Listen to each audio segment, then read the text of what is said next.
Halo sobat pecinta film dimanapun berada. Gimana nih kabarnya? Sehat kan ya?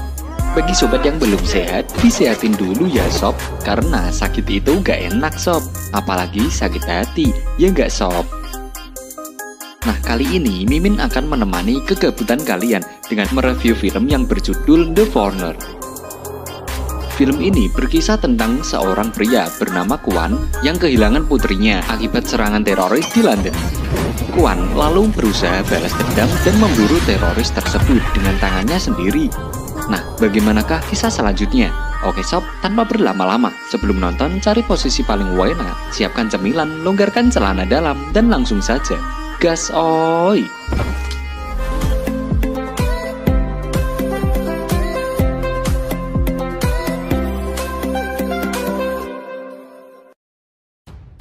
Scene diawali dengan seorang pria yang bernama Kwan yang menjemput putrinya pulang dari sekolah. Mereka berdua lalu bergegas menuju ke toko pakaian yang ditunjukkan oleh putrinya. Karena dia ingin membeli gaun yang limited edition, jadi dia menyuruh bapaknya ini untuk cepat-cepat ke toko itu. Dan sesampainya di depan toko, karena si cewek ini melihat sudah banyak orang yang masuk ke dalam toko dan takut kehabisan gaunnya. Jadi dia pun buru-buru untuk turun sendiri dan masuk ke dalam toko. Bahkan sampai menyenggol seseorang dan kuncinya sampai terjatuh. Lalu Kwan ini sibuk mencari tempat parkir untuk mobilnya dan menemukan satu tempat kosong. Tapi sialnya nih, terjadi tabrakan kecil dengan seseorang yang juga berebut tempat parkir dengannya. Ia pun hampir saja baku pukul dengan orang tersebut, dan tiba-tiba ada bom meledak di dekat mereka.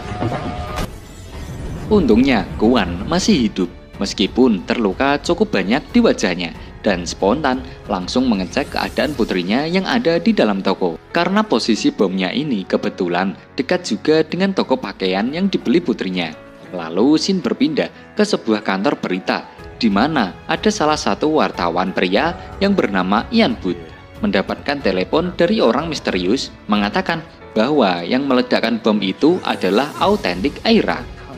Diketahui, Aira sendiri adalah pasukan yang berasal dari Irlandia. Ia menelpon lalu menyebutkan satu kode, yaitu Phoenix.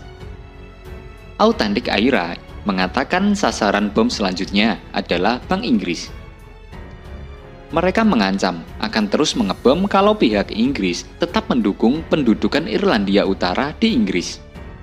Jadi Ian Booth tadi langsung melapor ke atasannya, dan atasannya langsung menyuruh semua bawahannya saat itu juga mencari tahu tentang apa itu Authentic Aira. Lalu Ian Booth langsung pergi ke lokasi untuk mendapatkan dokumentasi di sana.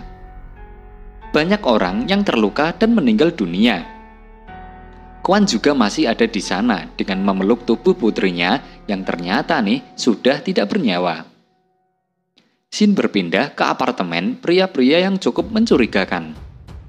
Mereka sedang menyaksikan berita pengeboman yang baru saja terjadi di televisi. Lalu datang seseorang pria yang tiba-tiba menanyakan berapakah korbannya.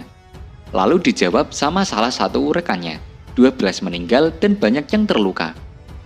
Pria yang lainnya ini menyarankan untuk pindah dari apartemen itu, tapi ditolak oleh bosnya karena pengawasan ke orang Irlandia pasti diperketat. Sepertinya pria-pria ini adalah pelaku pengeboman atau Authentic Aira. Scene lalu berpindah ke tempat seorang pria yang sedang ngopi bersama seorang wanita. Si wanita yang ngopi bersama si pria ini memanggil pria tersebut dengan sebutan wakil menteri yang namanya Liam Hems. Si Liam ini mengecek HP-nya dan ada banyak telepon tidak terjawab dan SMS dari Mary, istrinya, mengabari bahwa ada pengeboman di bank oleh Authentic Aira. Liam langsung menelpon balik Mary, lalu Mary bertanya kemanakah saja si Liam ini. Seperti biasa, si Liam cuma menjawab jika dia sedang meeting dan sibuk sekali dan tidak bisa diganggu. Scene lalu berpindah ke restoran Cina milik Kwan yang kehilangan putrinya saat pengeboman kemarin. Kwan cuma bisa murung dan sedih karena kehilangan anak satu-satunya dan paling berharga tentunya.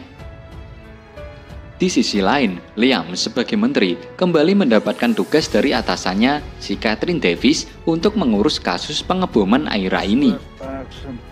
Liam takut kalau teror ini akan membuat konflik lagi dan berantem lagi nih antar Irlandia dan Inggris. Jadi dia mengatakan kepada Catherine, dia ingin menggunakan orang-orang bawahannya untuk membereskan autentik Aira. Meskipun kata Catherine cukup beresiko karena Liam sendiri adalah mantan anggota Aira, tapi akhirnya Catherine mengatakan akan memantaunya terlebih dahulu.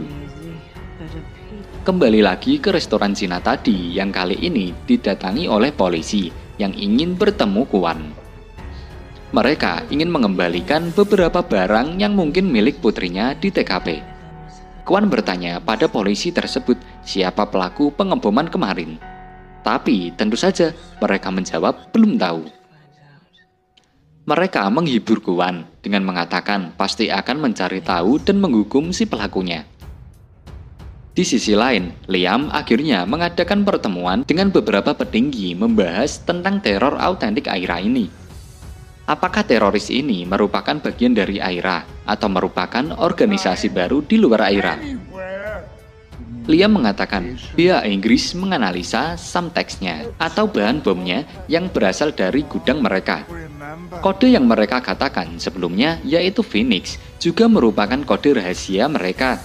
Jadi bisa disimpulkan bahwa autentik Aira ini punya kenalan orang dalam atau bahkan kenalan mereka adalah salah satu orang yang ada di dalam ruangan tersebut. Liam kemudian memerintahkan mereka semua untuk mendata semua bahan senjata dan jika ada bahan yang hilang mereka bisa melacak siapa saja yang terlibat. Scene berpindah ke kantor Badan Anti Teroris. Komandan Brownlee dan salah satu bawahannya sedang menganalisa dan mendapatkan rekaman CCTV yang menduga pelaku pengeboman adalah pria bermotor yang disenggol oleh putrinya Kuan di toko pakaian kemarin. Di tengah obrolan itu, resepsionis depan menelpon bahwa sudah 5 hari ada pria Cina yang datang terus-menerus dan ingin bertemu dengan Komandan Brownlee, yaitu Kuan. Dia memaksa terus menunggunya kalau tidak ditemui, jadi terpaksa Komandan Brownlee akhirnya menemui si Kuan. Kuan masih belum menyerah menanyakan siapa pelakunya, dan karena Komandan Brownlee juga masih menyelidiki dan belum tahu akan pelakunya, dia menjawab tidak tahu, meskipun disuap oleh Kuan. Karena tidak mendapatkan apa-apa, akhirnya Kuan pergi dengan tangan kosong. Di rumahnya, Kuan melakukan investigasi sendiri tentang apa itu Aira, punya hubungan apa dengan autentik Aira, dan lain-lain. Sampai dia tidak sengaja mendengar wawancara Liam di TV. Jackie akhirnya tahu bahwa Liam adalah mantan penasihat politik Irlandia dan anggota dari Aira. Meskipun di TV, Liam mengatakan bahwa Aira tidak terlibat dengan teror pengeboman, tapi Kuan tetap memutuskan untuk bertanya sendiri dan menemui Liam. Keesokan harinya, Kuan menelpon Liam lewat jalur kantor, bertanya siapa saja nama orang yang membunuh putrinya. Liam menjawab tidak tahu, tapi Kuan menganggap Liam ini menyembunyikan sesuatu karena dia mantan anggota Aira. Jadi Kuan terus bertanya, siapa yang tahu atau yang bisa dihubungi? Tapi Liam juga terus menjawab tidak tahu. Akhirnya telepon ditutup tanpa hasil. Kuan sangat depresi dan memutuskan untuk bergerak lebih jauh. Akhirnya restoran diberikan sepenuhnya kepada partnernya, Lem, dan dia lalu Kuan kemudian membeli barang-barang yang bisa digunakan untuk rencananya mencari pembunuh putrinya. Dia mengubah mobilnya, merusak HP-nya supaya tidak dilacak, lalu pergi ke Irlandia dan menyewa kamar di sana. Kuan kemudian pergi langsung ke kantor menteri untuk menemui wakil menteri Liam secara langsung. Dan meskipun hampir diusir, untungnya Liam muncul dan bersedia menemui Kuan secara langsung. Dan lagi-lagi Kuan bertanya tentang nama orang-orang yang melakukan aksi terorisme kemarin. Karena menganggap Liam masih ada hubungan dengan Aira. Liam cuma menjawab, dia sudah tidak ada hubungan dengan Aira selama 30 tahun. Kuan menganggap Liam ini menyembunyikan pelaku karena ya permainan orang-orang atas gitu ya. Setelah keluar dari kantor Liam dengan tidak mendapatkan apa-apa, Kuan pergi ke toilet kantor. Dan ia pun merakit bom kecil dengan barang-barang yang sudah dibelinya. Bom yang dirakit Kwan berhasil meledak dengan tujuan memberi peringatan kepada Liam. Kwan bisa menyakiti Liam kalau Liam masih tidak mau memberitahu siapa pelakunya. Lalu Liam menelpon lagi menanyakan apa Liam berubah pikiran dan ingin memberitahu nama pelaku setelah bom tadi meledak. Di sini, Liam mulai marah dan memerintahkan bawahannya untuk menangkap Kwan. Lalu di kamar penginapannya terlihat Kwan menyiapkan bom-bom lainnya yang lebih canggih dengan bahan-bahan kimia untuk mengancam pejabat-pejabat di bawah Liam. Salah satu bom diletakkan di tangki bensin mobil bawahan Liam yang bernama Mickey. Tapi sebelum meledak, mereka berhasil mengetahui bomnya. Mereka menemukan secari kertas dengan tulisan nama. Tujuannya lagi-lagi cuma untuk memberi peringatan kepada Liam agar dia memberikan nama-nama pelakunya. Setelah bawahan Liam menelusuri penginapan di sekitar Irlandia Utara, akhirnya mereka menemukan penginapan Kwan. Dan mereka pun langsung bergerak untuk menangkapnya. 4 orang diperintahkan untuk menangkap Kwan, tapi dengan segala ilmu yang dimiliki Kwan, ia pun berhasil lolos dari 4 orang itu meskipun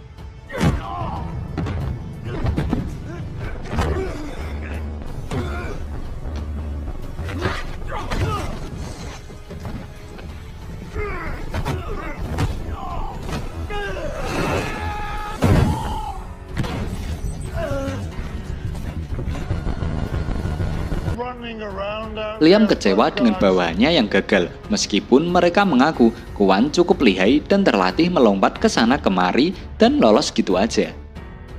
Mary, istri Liam, yang datang karena mendengar ada ribut-ribut, akhirnya disuruh untuk pindah ke desa karena takut diincar juga oleh Kwan. Liam kemudian memanggil keponakannya, bernama Sean, yang merupakan anggota pasukan khusus terlatih untuk membantunya menyelidiki kasus autentik Aira ini yang belum selesai. Liam menyuruh Sean untuk menemui Komandan Brownlee dan membuat rencana tentang autentik Aira. Keesokan harinya, Kwan membuntuti Liam yang bertemu dengan selingkuhannya bernama Maggie. Kwan diam-diam mengambil foto Liam yang sedang ngeteh dengan Maggie, lalu mengirimkan foto itu ke Liam, dengan maksud memaksanya untuk memberitahukan nama-nama pelakunya. Tapi, Liam tidak bisa berbuat apa-apa, karena dia sendiri juga tidak tahu siapa pelakunya. Di sisi lain, Sean bertemu dengan Komandan Brownlee. Akhirnya Komandan Brownlee ini tidak percaya kalau Aira tidak terlibat, karena samteks peledak yang dipakai dan kode Phoenix adalah milik mereka. Sean menjawab kalau ada pihak Aira yang berkhianat dan dibantu oleh orang dalam, jadi mereka tahu kata sandinya Phoenix. Kemudian Sean membuat rencana dengan Komandan Brownlee bahwa kodenya akan diberikan berbeda-beda tiap orang. Jadi, kalau nantinya kode diberikan pelaku setelah pengeboman seperti kemarin, mereka bisa melacak kodenya milik siapa dan siapa orang di dalamnya yang telah membantu autentik Aira. Scene berpindah ke penginapan desa tempat keluarga Liam mengungsi karena takut ancaman Kwan melibatkan keluarganya. Tapi entah bagaimana caranya, Kwan tahu kalau Liam pindah ke desa dan ia pun mengikutinya. Kwan menyiapkan rencana di sana, menyembunyikan mobilnya, dan saat malam tiba, dia menanamkan dan meledakkan bom di gudang.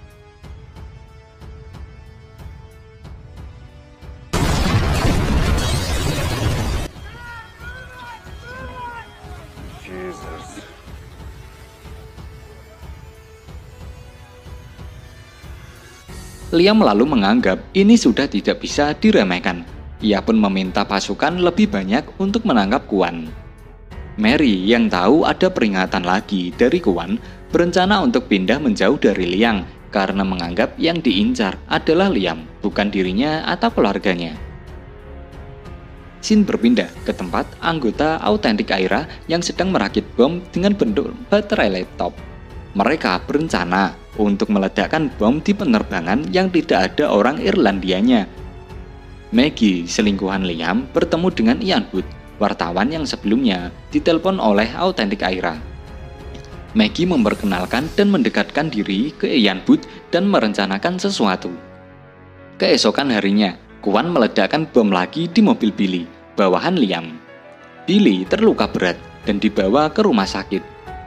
Liam menyuruh salah satu bawahannya untuk segera membawa istri dan anaknya ke hotel yang aman. Lalu, pasukan yang dipinta Liam akhirnya melakukan pencarian Kwan saat itu juga ke dalam hutan. Kwan yang tahu mereka akan datang, ia memasang berbagai macam jebakan dan berhasil menjatuhkan banyak sekali pasukan Liam di sana. Meskipun sempat terkena luka tembak di bahunya, ia berhasil memukul mundur pasukan Liam. Liam pun terlihat sangat kesal nih dan tidak tahu lagi bagaimana cara menangkap Kwan. Bawahannya akhirnya menyarankan untuk menyuruh Sean, keponakan Liam, yang merupakan pasukan khusus terlatih untuk menangkap Kwan sendiri. Shin berpindah ke hotel tempat Mary diamankan. Lalu Sean datang menemui Mary dan ngopi bersama. Tapi di tengah perngopian itu, Liam menelpon Sean untuk meminta bantuannya menangkap Kwan. Sean setuju dan akan terbang ke Irlandia besok pagi. Karena nggak jadi ngopi, Mary ngobrol sama Sean. Dia mengatakan sudah waktunya Sean untuk naik dan membiarkan Liam jatuh. Mary ternyata benci dengan Liam karena Liam pernah mengabaikan kasus pembunuhan saudaranya meskipun mereka sudah tahu siapa pembunuhnya. Tapi pembunuh saudara Mary hanya masuk penjara yang korup dan masih bisa melakukan apa saja.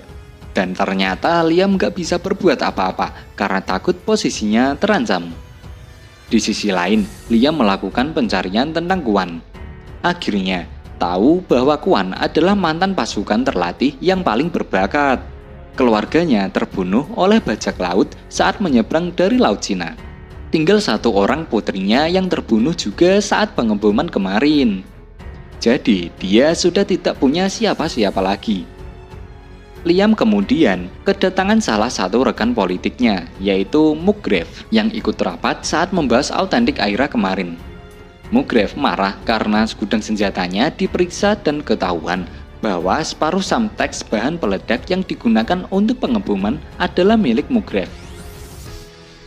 Dia menyalahkan Liam karena Liam sebenarnya juga terlibat dengan aksi autentik Aira. Tapi dia berlagak seperti memburu autentik Aira dan menyelamatkan dirinya sendiri. Jadi karena itu Muggrave sangat marah.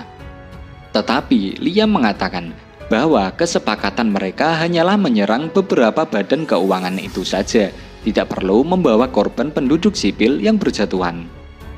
Jadi karena itu juga Liam ingin menangkap autentik Aira karena melenceng dari rencananya. Muggrave memberi alasan bahwa dia juga tidak tahu siapa saja yang bergerak di lapangan dan siapa saja yang mengendalikannya.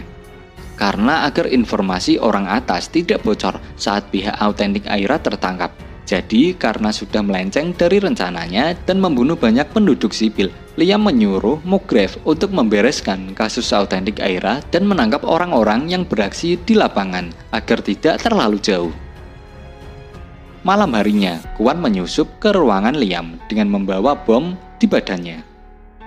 Dia lagi-lagi bertanya tentang nama pelaku, tapi karena Liam juga tidak tahu, dia tidak bisa menjawabnya. Lalu Liam mengatakan bahwa dia punya rencana baru kepada Kwan, di mana mereka memberikan kode yang berbeda setiap orang, dan akan ketahuan siapa orang di dalamnya ketika autentik Aira memberikan kode rahasia setelah pengeboman. Kwan setuju untuk menunggu 24 jam lalu pergi. Komandan Brownlee yang melakukan investigasi sudah mulai mendapatkan petunjuk pelaku dengan mengidentifikasi bekas luka di tangan pelaku. Shin berpindah ke Maggie yang baru saja turun dari sebuah bis. Lalu ia pun menghampiri seseorang yang sepertinya adalah salah satu anggota autentik Aira.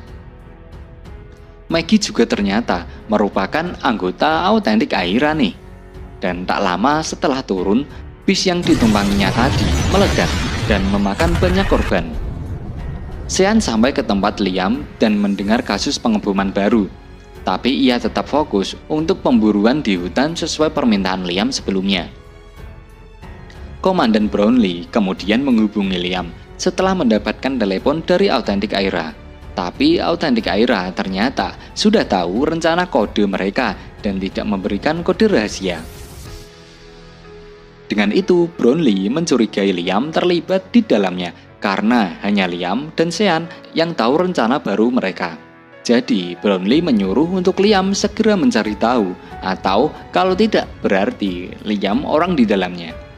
Kemudian Karen Davis, atasan Liam, menelpon dan memberitahu Liam untuk segera menangkap pelaku atau pihak Inggris akan mengambil tindakan lebih jauh. Belum juga hilang stres yang satu, bawahan Liam yang mengawasi istrinya di hotel datang. Ia mengatakan bahwa Sean keponakannya ada di dalam kamar istrinya selama 2 jam. Lalu istrinya turun dan menelpon Mugrave. Jadi ada sesuatu antara Mary dan juga Mugrave.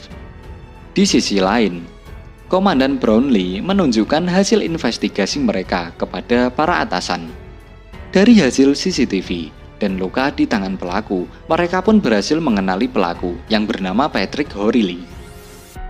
Kemudian dari beberapa hasil CCTV, Brownlee berhasil mendapatkan nama-nama dari pelaku pengeboman autentik Aira, termasuk juga Maggie dan temannya saat pengeboman bis. Dan juga ada nama Mugrave, salah satu rekan Liam. Brownlee kemudian menghubungi Liam, bertanya di manakah Mugrave dan juga Patrick karena masih menganggap Liam ini tahu dan terlibat. Liam mengaku tidak tahu tentang Patrick dan belum bertemu Mugrave. Tapi Brownlee tahu Liam berbohong karena Mugrave sudah dilacak bersama sopir Liam sedang menuju ke rumahnya. Brownlee menawarkan kepada Liam bahwa dia bisa menyelamatkan dirinya sendiri dengan meminta nama-nama pelaku kepada Mugrave. Setelah bertemu dengan Mugrave di ruangannya, Liam sudah tidak bisa mentolerir aksi autentik Aira yang tidak sesuai rencana Liam. Liam memaksa Mugrave menuliskan nama-nama pelaku dan dia cukup kaget ada nama Maggie di sana, selingkuhan Liam. Liam baru tahu kalau Maggie selama ini bekerja di bawah Mugrave. Mugrave merasa marah kepada Liam karena dia seakan melindungi diri sendiri dan mengorbankan teman-teman Airanya. Tapi Liam tidak peduli karena menganggap Mugrave sudah melenceng jauh dari rencananya. Liam juga akhirnya tahu kalau istrinya juga ikut-ikutan membantu Mugrave karena istrinya membenci Liam. Pikiran Liam sudah amburadul dan akhirnya ia pun membunuh Mugrave. Scene berpindah ke Maggie yang sedang ngopi bersama Ian Booth. Rencana Maggie adalah menggunakan bom baterai laptop rakitan sebelumnya untuk dipasang ke laptop Ian dan akan meledak di dalam pesawat yang ditumpanginya dengan orang-orang Inggris. Liam yang sudah mendapatkan nama-nama pelaku dari Mugrave mengirimkan kepada Sean yang sedang mencari Kuan di hutan. Siapa tahu berguna nantinya. Setelah Sean menemukan Kuan dan berkelahi baku pukul di sana, Kuan menang.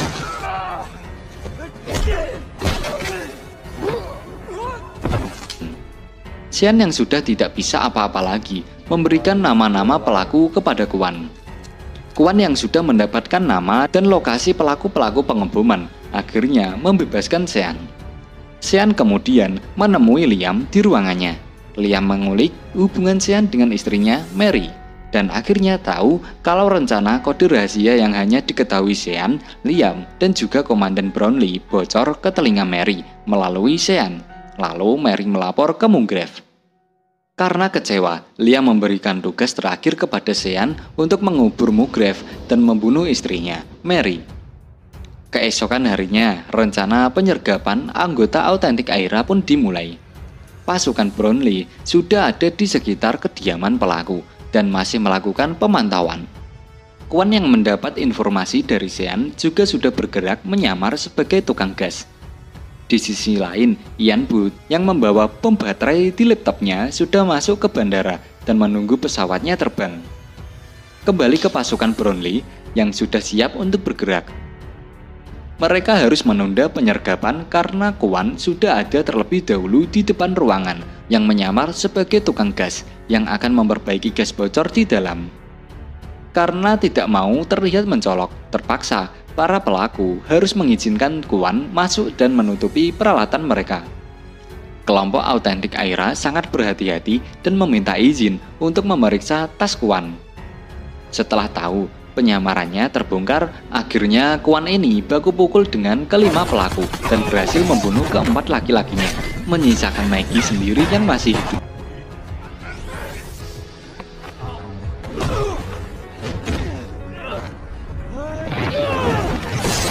Pasukan Brownlee kemudian masuk dan ia menemukan bahwa pelakunya sudah mati semua, kecuali Maggie. Karena yang ada tinggal Maggie, mereka menginterogasinya dan mendapatkan informasi bom di laptop Ian Booth.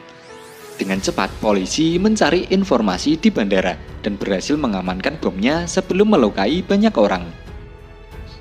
Setelah bom diamankan, Maggie pun ditembak mati oleh pasukan khusus. Karena Kwon bertindak sendirian, ia pun dijadikan tersangka oleh Brownlee. Di malam harinya, Sean tiba di apartemen Mary dan langsung membunuhnya. Sedangkan Kwon menemui Liam untuk memberikannya pelajaran. Kwon tahu kalau Maggie adalah pelaku pengeboman dan punya hubungan dengan Liam. Jadi, Kwon menganggap Liam ini berbohong kalau dia tidak tahu. Kwon memaksa Liam untuk mengirim fotonya dengan Maggie ke internet dan membuat penduduk tahu Liam punya hubungan dengan pelaku teroris. Di hari berikutnya, Kwon kemudian pulang ke restorannya dan bertemu dengan partnernya, Lem. Lem sangat bersyukur Kwon bisa balik lagi dengan selamat. Lalu salah satu agen memberitahukan keberadaan Kwon. Namun di sini Brownlee berubah pikiran untuk menjadikan Kwon tersangka.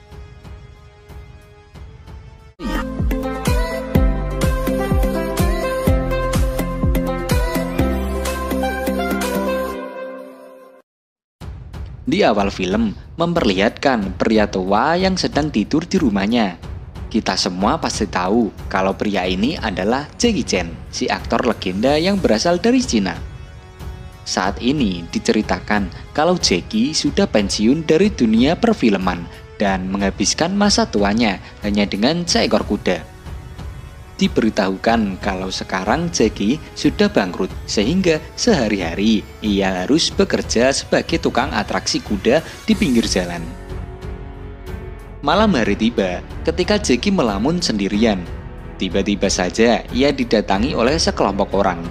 Ternyata kelompok itu adalah tukang tagih hutang yang memaksa Jackie untuk melunasi hutangnya malam ini juga. Beberapa bulan yang lalu ternyata Jackie pernah meminjam uang kepada kelompok ini. Namun karena Jackie belum bisa membayar, akhirnya orang itu akan merampas kuda Jackie dan hutangnya akan dianggap lunas. Jackie yang begitu sangat menyayangi kudanya. Ia pun memohon untuk tidak mengambilnya dari Jackie karena ia sudah menganggap kudanya itu seperti anak sendiri. Mendengar hal tersebut, si Kang Tagih malah tetap memaksa akan membawa kuda Jackie hingga terjadilah keributan di sana.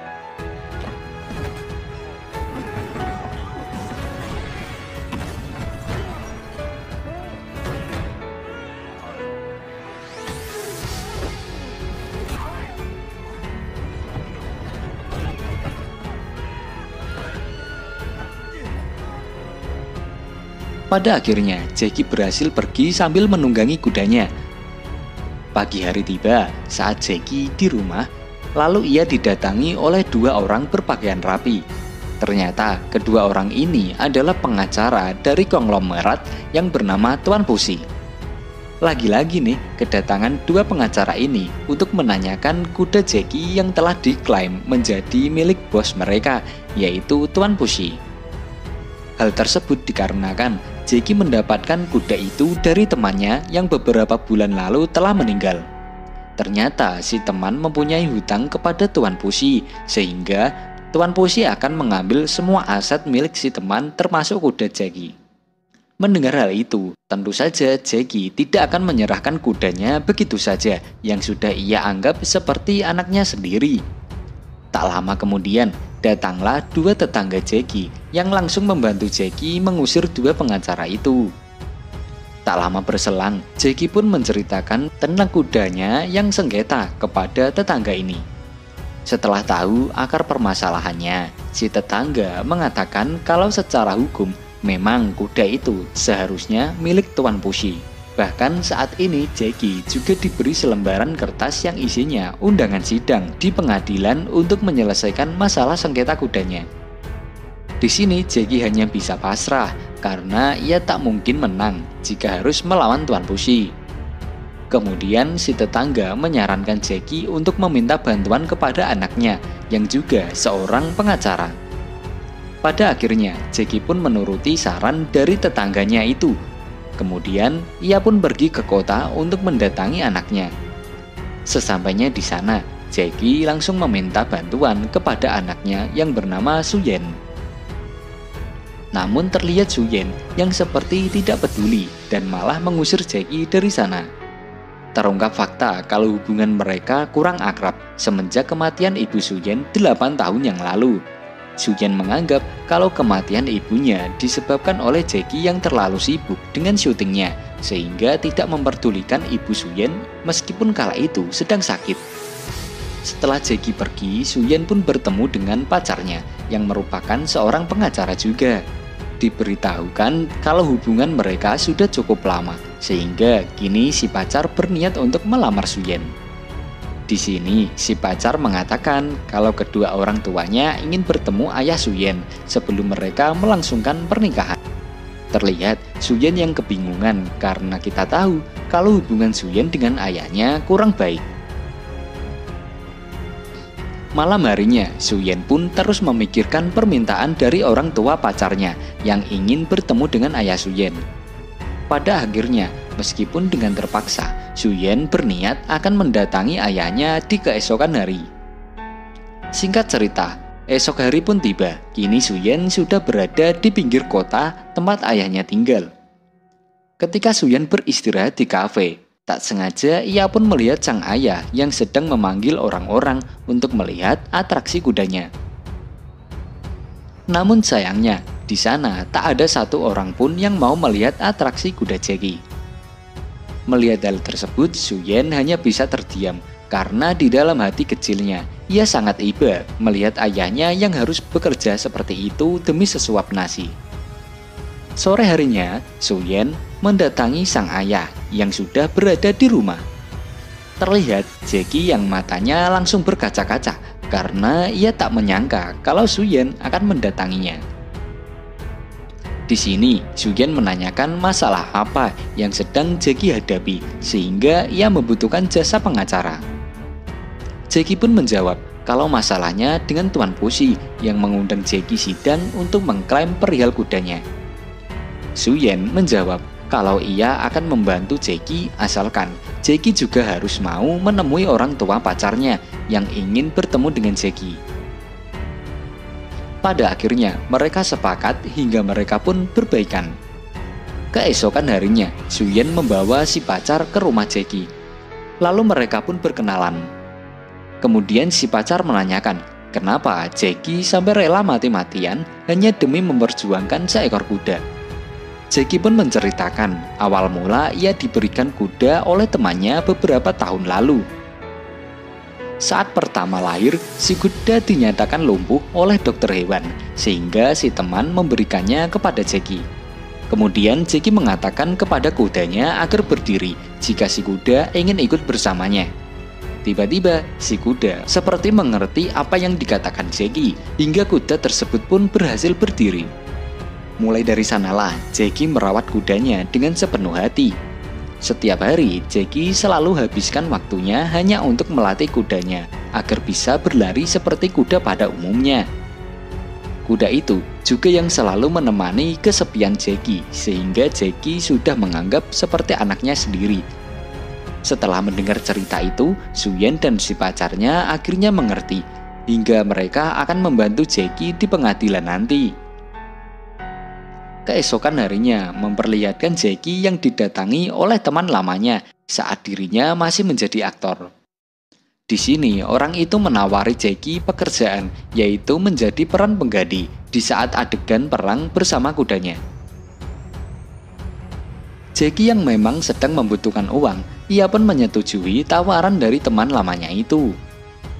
Keesokan harinya, Jackie mengajak Suyen agar menemaninya syuting, yaitu menjadi peran pengganti. Singkat cerita, kini Jackie dan kudanya memulai syuting dengan memerankan adegan perang bersama para gangster. Namun di tengah adegannya, kuda Jackie malah tidak bisa diatur sehingga melenceng dari skrip yang diinginkan sutradara. Saat beristirahat, terlihat Jackie yang sedang kecewa karena kudanya malah tidak bisa diajak bekerja sama. Suyen yang melihat Jackie sedang kecewa, ia pun menghampiri Jackie lalu mencoba untuk membujuk kudanya. Hingga saat syuting kembali dimulai, kuda Jackie pun bekerja dengan baik dan berhasil menyelesaikan syutingnya bersama Jackie. Dari sinilah Suyen mulai dekat dengan ayahnya, hingga Suyen bersedia menjadi manajer Jackie jika ada yang meminta untuk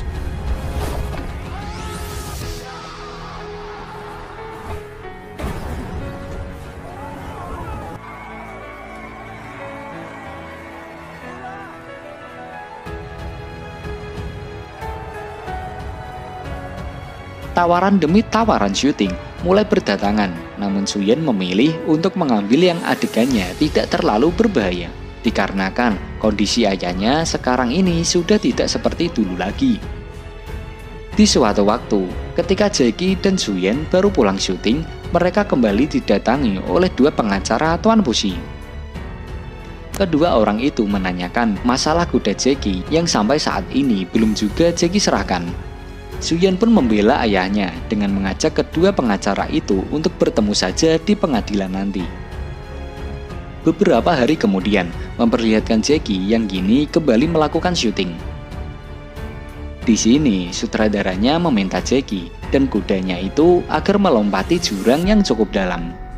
Mendengar hal itu, Suyen selaku manajer Jackie tentu menolak permintaan si sutradara karena ia tak ingin ayahnya sampai terluka akibat adegan tersebut. Namun Jackie yang merasa tidak enak dengan si sutradara, ia pun meminta Suyen agar mengizinkannya dan Jackie berjanji akan berhasil melakukan adegan tersebut. Pada akhirnya, Jackie dan kudanya memulai syuting dan ternyata Jackie dan kudanya pun berhasil melompati jurang tersebut.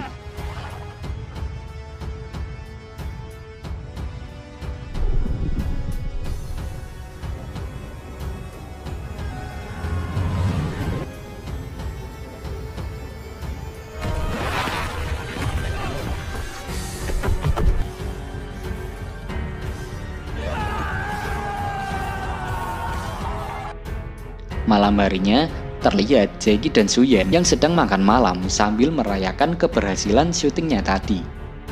Tiba-tiba Jackie kembali didatangi oleh si Kang Taki dan anak buahnya yang sempat menagih Jackie Chan di awal tadi. Di sini Kang Taki malah menggoda Suyen hingga membuat Jackie marah dan terjadilah pertarungan.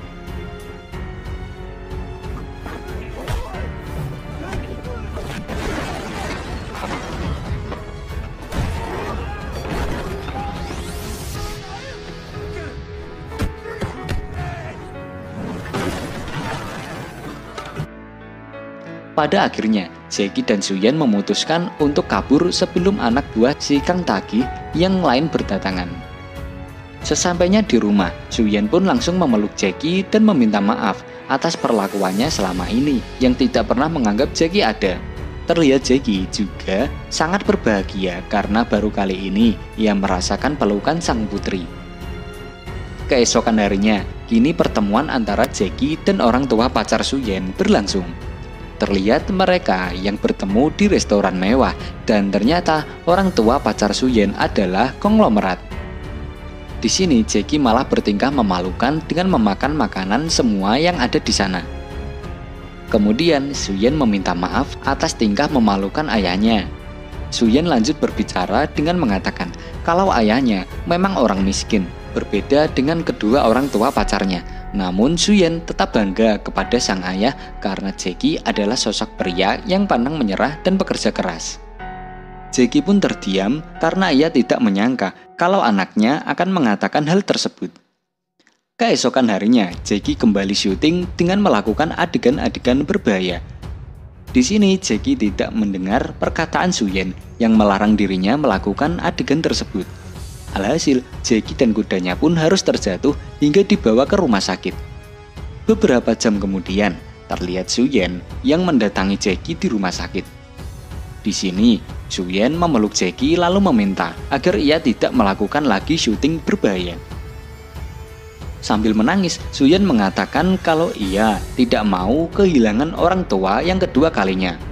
Terlihat Jackie yang sangat bahagia dan ia pun berjanji kalau mulai saat ini Jackie akan berhenti menjadi aktor film. Beberapa hari kemudian, kini Jackie sudah kembali pulih dan pulang ke rumahnya. Di sana, tak sengaja Suyen melihat film-film action yang dulu pernah diperankan oleh ayahnya. Kita tahu kalau Jackie Chan selalu memerankan adegan berbahaya yang resikonya cukup besar dikarenakan teknologi saat itu belum secanggih sekarang. Suyen pun hanya bisa menangis karena ia baru sadar kalau ayahnya mencari uang dengan taruhan nyawa. Di sini Jackie menceritakan kalau dirinya pernah mengalami kecelakaan berat saat memerankan film action. Yang mana kala itu Jackie gagal melompat ke helikopter lalu terjatuh dari atas gedung. Dalam insiden itu, Jackie harus koma selama 8 bulan dan dari sanalah Jackie mulai bangkrut sampai saat ini. Keesokan harinya, Jackie kedatangan tamu aktor terkenal yang merupakan sahabatnya di masa lalu. Di sini, si aktor menawarkan Jackie pekerjaan, yaitu syuting film action bersama kudanya. Awalnya Jackie menolak permintaan si aktor itu dikarenakan ia sudah berjanji kepada Suyen. Namun setelah si aktor menawarkan bayaran 2 kali lipat, Jackie pun langsung menyetujuinya. Malam harinya, terlihat Jackie yang sedang melatih kudanya untuk persiapan syuting tersebut. Tiba-tiba Suyen dan pacarnya datang sehingga memergoki Jackie yang sedang berlatih. Di sini Suyen kecewa karena Jackie telah mengingkari janjinya. Jackie pun meminta maaf lalu berjanji kalau ini adalah syuting yang terakhir untuk Jackie. Keesokan harinya terlihat Jackie yang tetap pergi ke lokasi syuting bersama kudanya itu. Di sini sutradara memberitahu Jackie kalau ia akan memakai kuda animasi, bukan kuda sungguhan dikarenakan jarak melompatnya yang sangat jauh. Namun, sebagai aktor legenda, Jackie menolak dan ia menginginkan syuting itu dilakukan secara real. Jackie tak peduli dengan resiko celaka yang akan ia dapat karena yang terpenting baginya adalah totalitas. Hingga tak lama kemudian, syuting pun dimulai. Dan dengan berani, Jackie menggunakan kuda miliknya.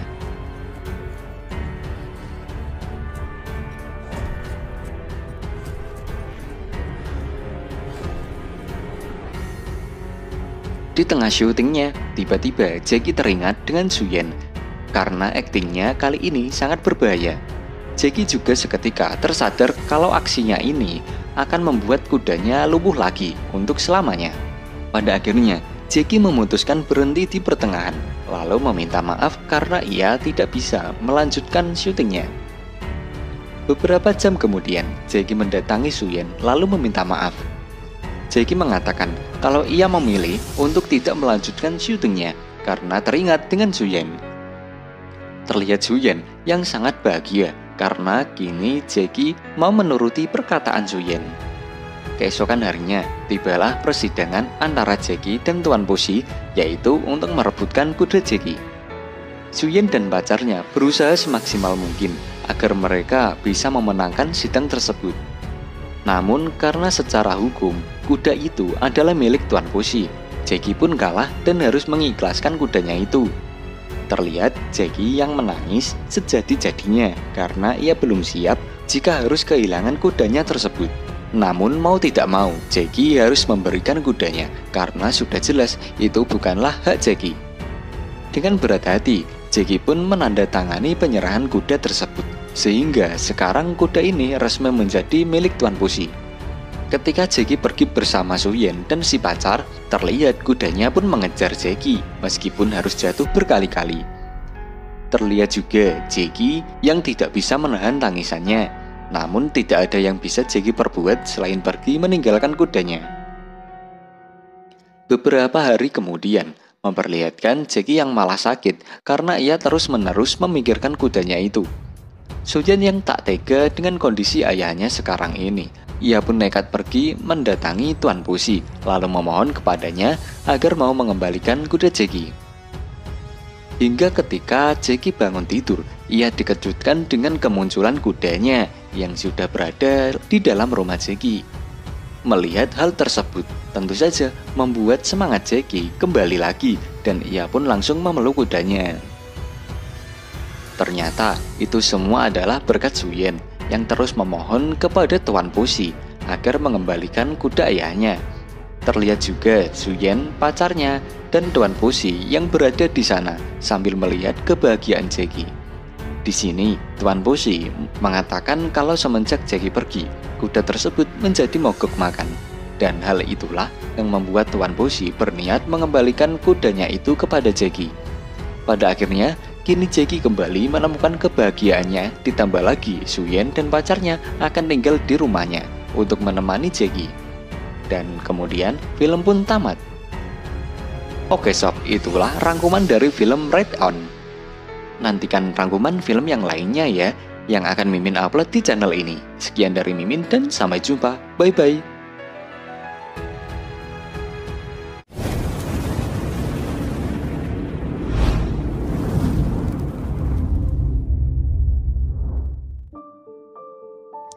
Di awal film, memperlihatkan seorang gadis cantik yang bernama Siyu. Ia adalah anak dari pemilik restoran kecil di Taiwan. Malam hari, di restoran keluarganya, terlihat sang ayah sedang berkumpul bersama teman-temannya. Ibu Siyu kesal karena orang-orang itu selalu makan dan minum tanpa mau membayar. Ibunya lalu menyuruh Siyu untuk menambahkan air akuarium ke minuman yang mereka pesan.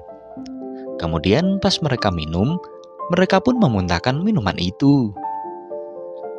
Esok hari, waktu Siyu lagi dandanin temennya di pasar, seorang pria bernama Long Yi tiba-tiba melamar Siyu nih dengan kerang besar serta sebuah brosur paket pernikahan yang lagi diskon. Melihat lamaran tersebut, Siyu langsung senyum-senyum. Terus dengan hati yang begitu bahagia, dia bilang kalau dia mau mikir-mikir dulu. Waduh, kecewa nih Long Yi. Di rumah, Siyu menceritakan lamaran tadi. Awalnya, Siyu berencana menerima lamaran si Long Yi. Soalnya dia nggak jelek-jelek amat nih.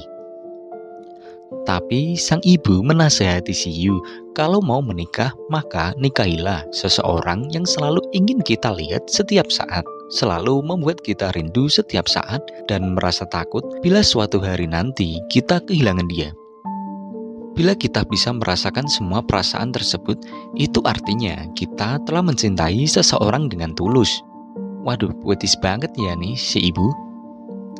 Kemudian ia pergi ke pinggir pantai menemui sahabat lumba-lumbanya.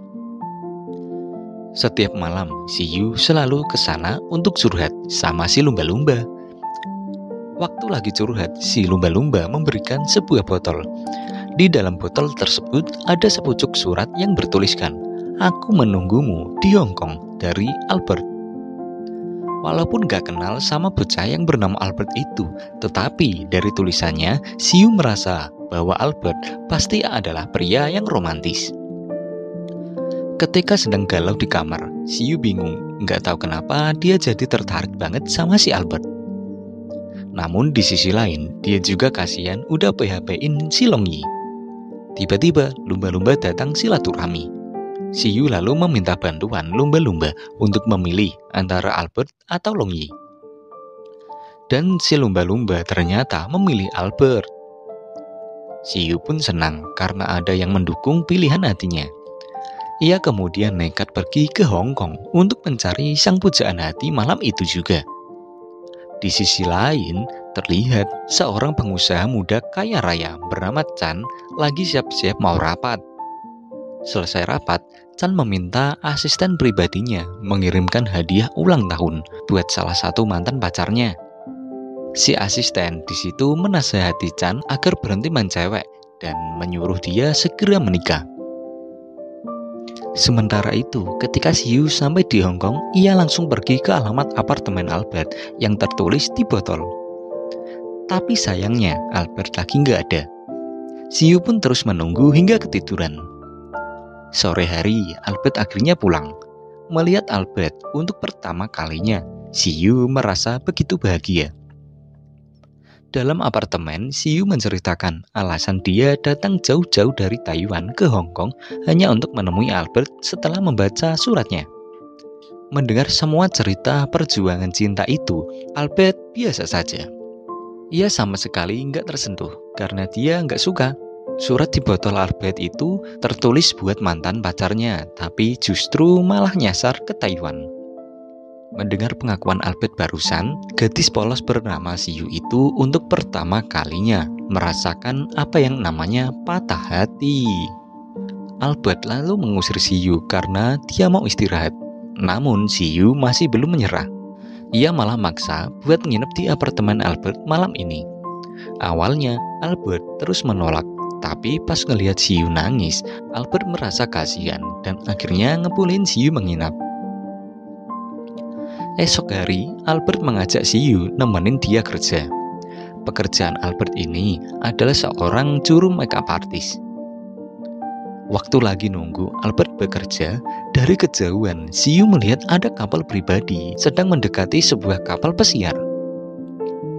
Karena penasaran, ia pun melihat menggunakan teropong. Ternyata orang di kapal tersebut adalah Chan yang ingin menemui salah satu mantan pacarnya. Gak lama kemudian, muncul teman lama sekaligus saingan bisnis Chan bernama Lowy serta anak buahnya.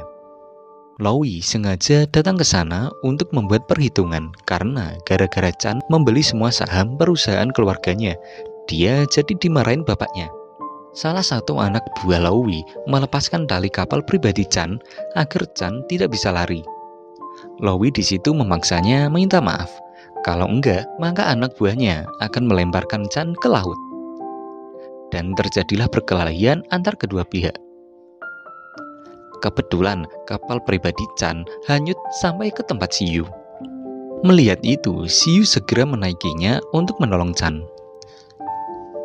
Setelah berhasil menyelamatkan Chan, Siyu yang emang sudah suka pada pandangan pertama sama Chan, dia langsung ngajak Chan perkenalan.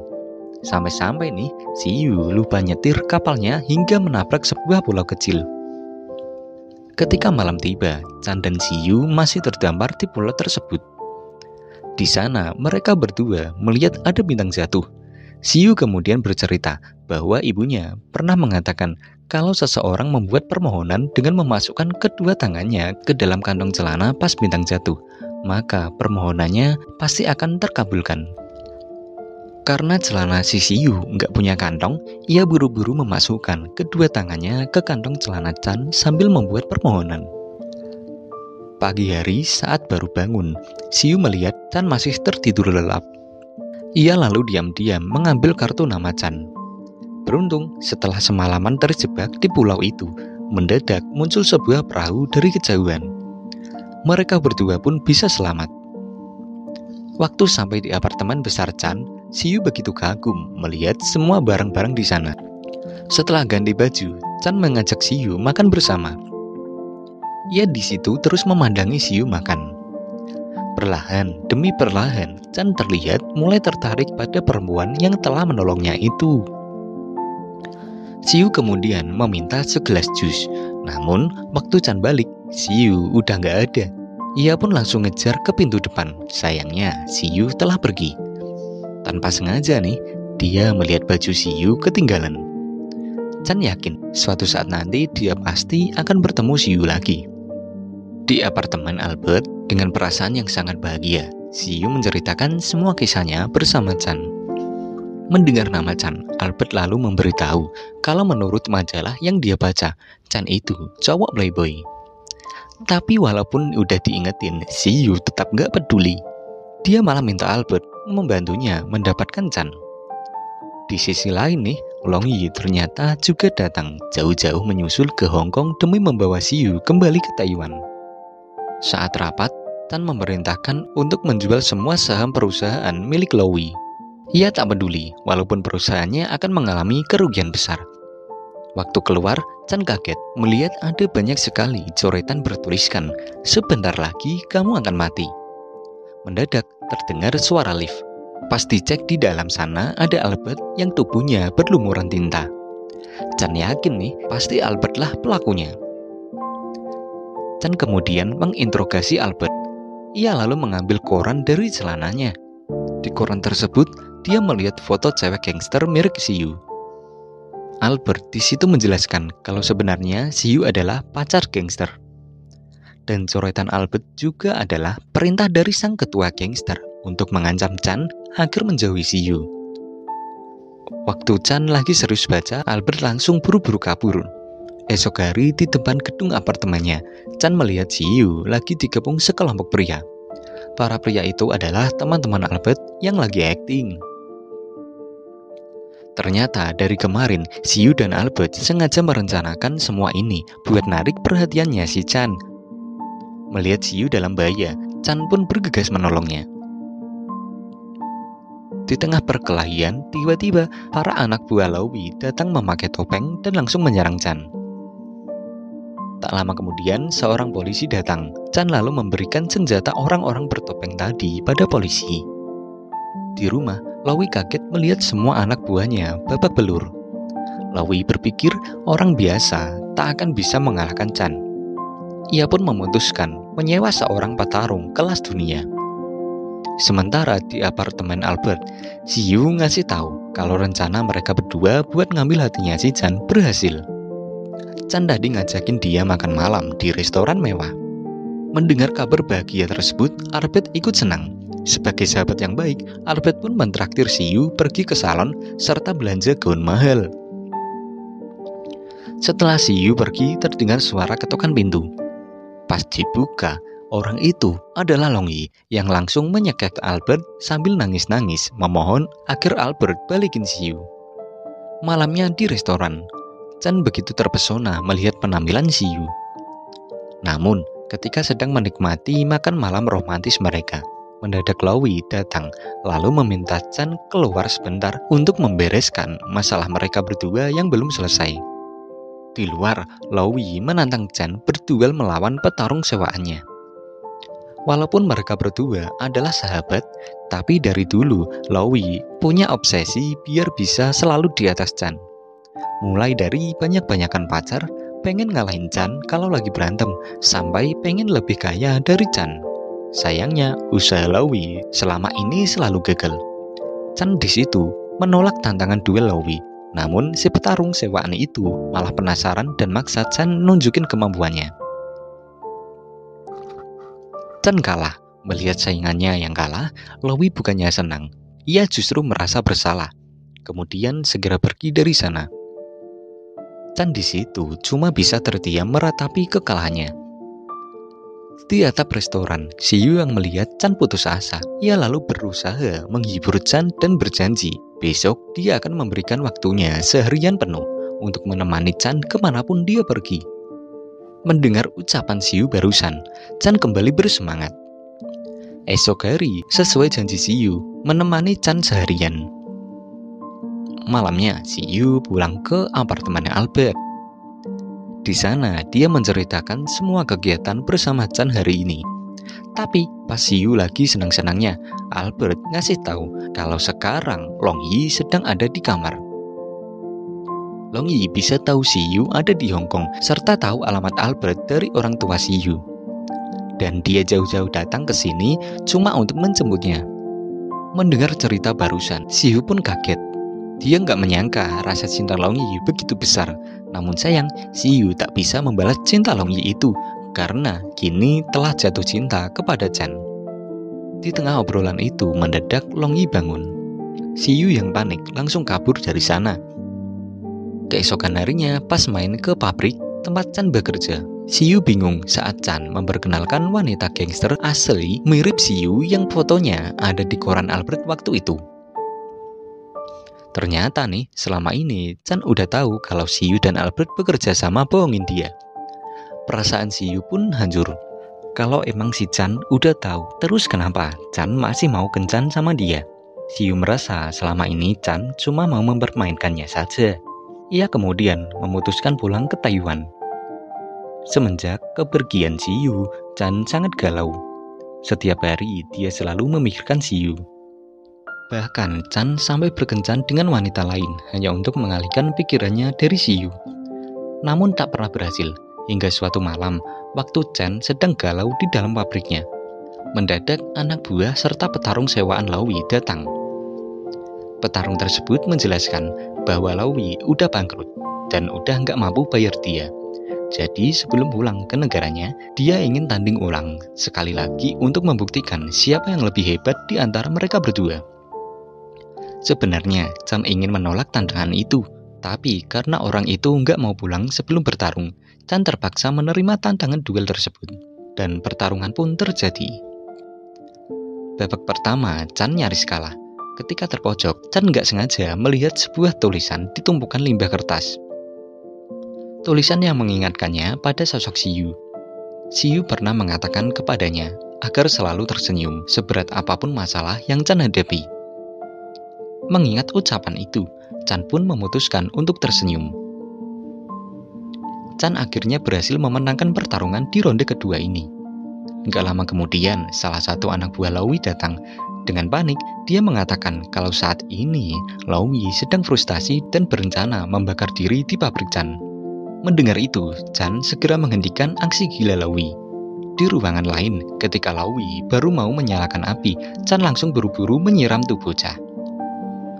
Waktu udah mulai tenang, sambil membersihkan bensin di badan Lawi, Chan bercerita, sebenarnya dari kecil dia iri pada Lawi yang adalah anak orang kaya dan punya banyak teman serta pacar. Dari situlah Chan bertekad suatu saat nanti dia pasti akan berada di atas Lawi. Namun kini setelah berhasil, semua jadi berbalik. Sekarang justru Lawi lah yang iri dan selalu bertekad untuk berada di atas Chan. Mengetahui perasaan satu sama lain, kedua sahabat itu pun akhirnya berbaikan. Lawi kemudian mengatakan percuma main banyak-banyakan cewek atau disukain banyak cewek. Toh ujung-ujungnya semua pria hanya akan hidup dengan satu wanita yang dicintainya. Mendengar ucapan Lawi barusan, seketika Chan tersadar. Ia sadar bahwa dia sangat mencintai Siyu. Di Taiwan, Albert dan Longyi mengunjungi rumah Siyu. Mereka khawatir kenapa Siyu pergi begitu aja tanpa pamit. Melihat kedua sahabatnya datang, perasaan Siyu sedikit terobati. Keesokan harinya, ketika Siyu lagi galau, si lumba-lumba datang membawa sebuah botol berisi surat. Dalam surat itu tertulis, "Aku merindukanmu." Tiba-tiba terdengar keributan. Dari kejauhan, ia melihat Chan sedang berusaha masuk ke restorannya sambil meneriakkan nama Siyu. Tapi, sang ayah tak mengizinkan Chan. Ia malah mengusir dengan kasar.